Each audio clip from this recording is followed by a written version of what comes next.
In this video, I will show you how to create a paper cup mockup. Choose Object Selection tool. Hold Alt. Press Ctrl J. Choose Rectangle tool. Reduce opacity. Choose Convert to Smart Object. Press Ctrl T. Choose Distort. Choose Warp. Choose Cylinder.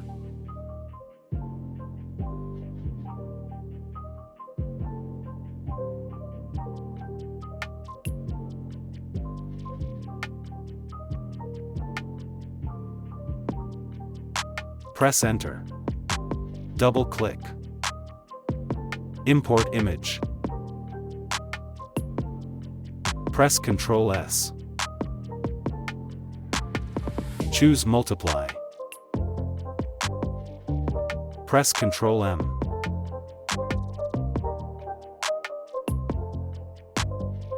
Double-click. Hold Alt.